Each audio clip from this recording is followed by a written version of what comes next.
IBM Spectrum Virtualize for public cloud is the same software that you have in IBM Storewise and IBM Flash System 9100 systems, but running in the public cloud, and now available on Amazon Web Services, AWS. Here you can see the page title says IBM Spectrum Virtualize for public cloud, and if you've ever used a Storewise or Flash System 9100 system, then this dashboard will look very familiar to you. The management of storage in the cloud using IBM Spectrum Virtualize is exactly the same as managing storage on premises, and that's what makes it so simple to use. We can look at pools in exactly the same way as we would on premises.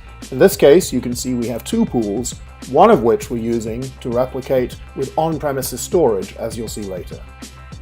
We can discover storage attached to the Spectrum Virtualize system in exactly the same way as we would with on-premises storage. In this case, we're using Amazon Elastic Block storage volumes as managed disks. We can go to the AWS console, filter, and identify the EBS volumes that are being used with IBM Spectrum Virtualize. You can see the volume ID here in the AWS console, and you can also see the volume ID within IBM Spectrum Virtualize for public cloud as well. You see they match, so we know which volumes we're dealing with.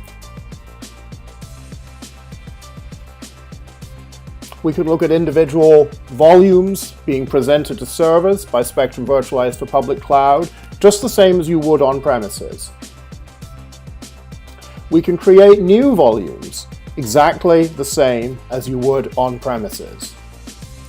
And one of the key use cases for Spectrum Virtualize for public cloud is to be able to replicate from on-premises storage using Spectrum Virtualize to IBM Spectrum Virtualize for public cloud. This is valuable, for example, for disaster recovery or to move data between on-premises and the public cloud. In this case, we have an on-premises Flash System 9100 replicating with IBM Spectrum Virtualize for public cloud in AWS.